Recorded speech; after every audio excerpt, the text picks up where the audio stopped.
Hey, welcome back. We're going to talk a little bit more about the charger. We've got the body up in the rotisserie right now. It's a really cool view for you to see it. Best way I can describe it is we all realize how much work's gone into this. It's great for all the guys, myself, customer Randy, to see it and understand just the immense amount of work that's been done here.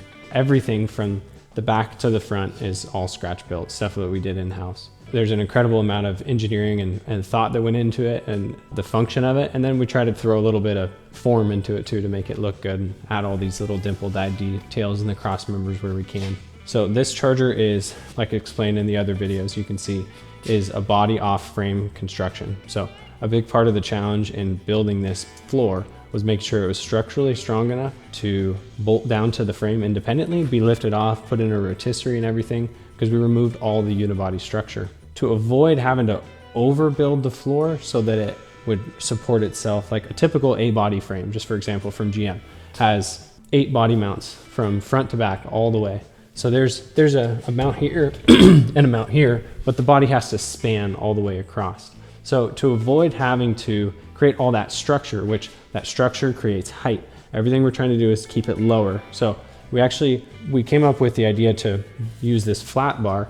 We'll have a layer of insulation, isolation, rubber basically in between this and the frame, but now we can use the frame for a little bit of the structure too. It's kind of like a mix, you know, it's how we use the body to the frame, but the body's also strong itself. So it just, honestly, it worked out really well for us. It allowed us to take it off. A big part of this too is we wanted to be able to take it off and shift it on the frame, make sure everything fits right, get the doors to fit just perfect, and then to be able to take it off the frame so we can finish it like this is great and get all the little details dialed in how we like. You can see from the bottom just how massive these wheel tubs are to fit those 345s through all of the travel. Another part about these wheel tubs, and you can kind of see them down here a little bit, the inner structure oftentimes tucks in really quick, so you get limited on how far out the tire can go.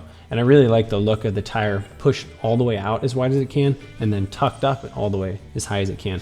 So I had to build this entire inner from scratch too. You can feel it's like, I mean, there's probably a 1/4 inch gap in some spots to the outer corner panel. So it's just as tight as it can get. So making all of this, templating all this, getting it to fit right is a real challenge. So it's fun for me to personally like see all this stuff too, upside down, and it's a good look. And all this stuff notched out and fit specific and bead rolled as much as we can for more strength and some detail too. This is literally the frame rail, the Art Morrison chassis, how it sits on top of there. These bead details are obviously specific to all that. So it looks very purpose built, and that was the intention of doing it all this way. Some seat bracket mounts. Another cool thing, so like I said, this flat bar sits right on top of the frame, isolated with rubber. We wanted to bolt down the floor down to the frame, obviously, in a lot of different places so that we could rely on that structure.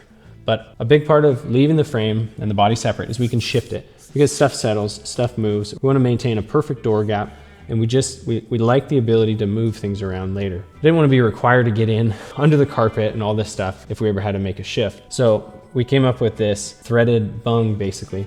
These drop through the frame and they're attached to this flat bar, and a bolt comes up from the bottom, and that's what secures it all together. So in the event that something had to change down the road, or the body had to be taken off even, you don't have to disturb the interior at all. You have to disconnect wiring. These bolts come out from the bottom, all the body mounts come out from the bottom, and you can lift the whole body off. In addition to that, Matt's got this whole thing set up with bulkhead plugs and everything. So for a show car, it's as serviceable and just usable as possible. Like, I surely hope we never have to take the body off of the frame again, but if it happened, it's done all underneath. We're not ripping out interior and tearing glue and all this little stuff. So just more serviceability, more function that we can add into this. Another cool thing to see from the bottom is this is where the whole brake booster and clutch master sit. This pocket basically that goes up into underneath the seat is all dished out. So this is all some cool like planishing hammer stretching and stuff like that to do that blister. All these little clearances so that can sit. It's serviceable from the inside. This is a cover. This is all of our hoses that feed